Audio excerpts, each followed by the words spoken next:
ನಮಸ್ಕಾರ. ನಾನು ರೇಷ್ಮಾ. ಸಾಥೀಸ್ ಕಿಚನ್ಗೆ ನಿಮ್ಮೆಲ್ಲರಿಗೂ ಸ್ವಾಗತ. ಇವತ್ತಿನ ಸ್ಪೆಷಲ್ ಡಿಶ್ ಏನು ಗೊತ್ತಾ? ಅಮೃತ್ಸರಿ ಪನ್ನೀರ್ ಭುರ್ಜಿ. ಇದು ರೋಟಿ ಪುಲ್ಕಾಗೆ ಹೇಳಿ ಮಾಡಿಸಿದಂಥ ಸಬ್ಜಿ. ಬನ್ನಿ ಹೇಗೆ ಮಾಡೋಣ ಅಂತ. ಮೊದಲಿಗೆ 3 ಟೇಬಲ್ ಸ್ಪೂನ್ ಬೆಣ್ಣೆ ತೊಗೊಂಡಿದ್ದೀನಿ. 1 ರಿಂದ 2 ಟೇಬಲ್ ಸ್ಪೂನ್ ಎಣ್ಣೆ. ಸ್ವಲ್ಪ ಬೆಣ್ಣೆ ಕರಗಿದ ತಕ್ಷಣ ನಾನು ಇಲ್ಲಿ ಒಂದು 2 ಟೇಬಲ್ ಸ್ಪೂನಷ್ಟು ಬೆಳ್ಳುಳ್ಳಿಯನ್ನು ಕಟ್ ಮಾಡಿ ಇಟ್ಕೊಂಡಿದ್ದೀನಿ. ಅದನ್ನು ಕೂಡ ನಾವು 1 ರಿಂದ 2 ನಿಮಿಷ ಬೆಣ್ಣೆಯಲ್ಲಿ ಹುರ್ಕೊಳ್ಳೋಣ. ನೀವು ಬರೀ ಬೆಣ್ಣೆಯಲ್ಲಿ ಮಾಡಬೇಕಂದ್ರೂ ಮಾಡ್ಬೋದು. ನಾನು 1 ಚಮಚ ಇಲ್ಲಿ ಕಡಲೆ ಹಿಟ್ಟು ಹಾಕಿದ್ದೀನಿ. ಕಡಲೆ ಹಿಟ್ಟನ್ನು ಸ್ವಲ್ಪ ನಾವು ಬೆಣ್ಣೆಯಲ್ಲಿ ಆ ಹಸಿ ವಾಸನೆ ಹೋಗೋವರೆಗೂ ಹುರ್ಕೊಬೇಕು. ಅದೇ ಈ ಡಿಶ್ಗೆ ಕೊಡುವಂಥದ್ದು ಮೇನ್ ಸ್ಪೆಷಾಲಿಟಿ. ನಾನು ಇಲ್ಲಿ 2 ಈರುಳ್ಳಿಯನ್ನು ಕಟ್ ಮಾಡಿ ಇಟ್ಕೊಂಡಿದ್ದೀನಿ ಸಣ್ಣಕ್ಕೆ. ಅದನ್ನು ನಾವು ಸ್ವಲ್ಪ ಲೈಟ್ ಬ್ರೌನ್ ಆಗೋವರೆಗೂ ಹುರ್ಕೊಳ್ಳೋಣ. ಅದಾದ ನಂತರ ನಾನು ಇಲ್ಲಿ 1 table spoon ginger garlic paste,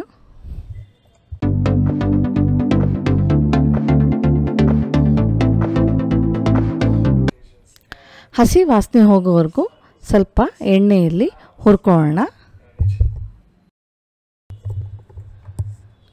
ನಾನು ಇಲ್ಲಿ 3 ಟೊಮ್ಯಾಟೊ ಕೂಡ ಸಣ್ಣಕ್ಕೆ ಕಟ್ ಮಾಡಿ ಹಾಕ್ಕೊಂಡಿದ್ದೀನಿ. ಅದು ಕೂಡ ನಾವು ಚೆನ್ನಾಗಿ ಸಾಫ್ಟ್ ಆಗೋವರೆಗೂ ಹುರ್ಕೊಬೇಕು.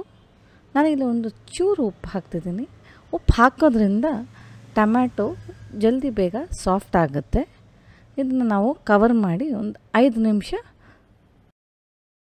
ನೋಡಿ. ಇವಾಗ ಚೆನ್ನಾಗಿ ಟೊಮ್ಯಾಟೊ ಎಲ್ಲ ಚೆನ್ನಾಗಿ ಬೆಂದಿದೆ. ನಾನು ಇವಾಗ ಇದಕ್ಕೆ ಹಸಿಮೆಣಸಿನ್ಕಾಯಿ ಒಂದು 5, ಮಕ್ಕಳಿಗೆ ಇಷ್ಟ ಇಲ್ಲ ಅಂದರೆ ಇವಕ್ಕೆ ಸ್ಕಿಪ್ ಮಾಡ್ಬೋದು ನೀವು. ನಾನು ಹಸಿಮೆಣಸಿನ್ಕಾಯಿ ಒಂದು 5 ಕಟ್ ಮಾಡಿ ಹಾಕಿದ್ದೀನಿ. ಅರಿಶಿನದ ಪುಡಿ 1 ಚಮಚ, ಖಾರದ ಪುಡಿ 1.5 ಚಮಚ. ಇದನ್ನೆಲ್ಲ ಈ ಮಸಾಲೆಗಳನ್ನ ಹಾಕಿ ನಾನು 2-3 ನಿಮಿಷ ಹುರ್ಕೊಂಡಿದ್ದೀನಿ.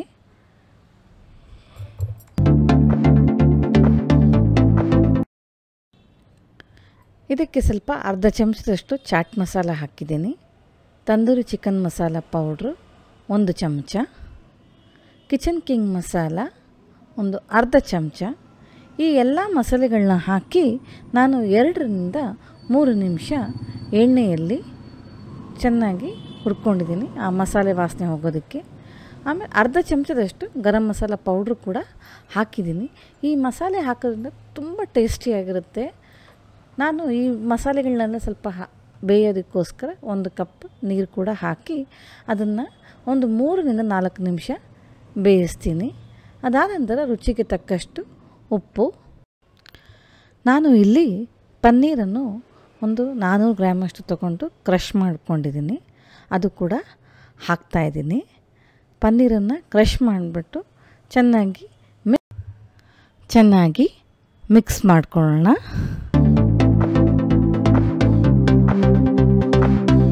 2 ಕಪ್ ನೀರನ್ನು ಹಾಕಿ ಚೆನ್ನಾಗಿ ಮಿಕ್ಸ್ ಮಾಡಿ ಅದು 3 ರಿಂದ 4 ನಿಮಿಷ ಬೇಯಿಸ್ಕೊಳ್ಳೋಣ. ನಾನು ಇಲ್ಲಿ ಒಂದು 2 ಚಮಚದಷ್ಟು ಕಾಶ್ಮೀರಿ ಚಿಲ್ಲಿ ಪೌಡ್ರು ಕೂಡ ಹಾಕಿದ್ದೀನಿ. ನನಗೆ ಸ್ವಲ್ಪ ಖಾರ ಕಮ್ಮಿ ಅನ್ನಿಸ್ತು, ಹಾಗಾಗಿ ಹಾಕಿದ್ದೀನಿ. ನಿಮಗೆ ಬೇಕಾದರೆ ಹಾಕ್ಕೊಳ್ಳಿ.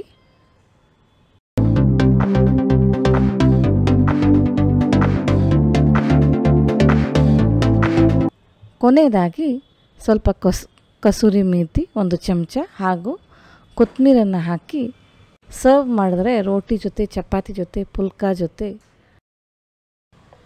ನೋಡಿದ್ರಲ್ಲ, 10 ನಿಮಿಷದಲ್ಲಿ ನಿಮ್ಮ ಮಕ್ಕಳ ಟಿಫನ್ ಬಾಕ್ಸ್ ಆಗಲಿ, ರಾತ್ರಿ ಚಪಾತಿಗೆ ಆಗಲಿ ಎಷ್ಟು ಬೇಗ ರೆಡಿ ಆಯಿತು ಅಂತ.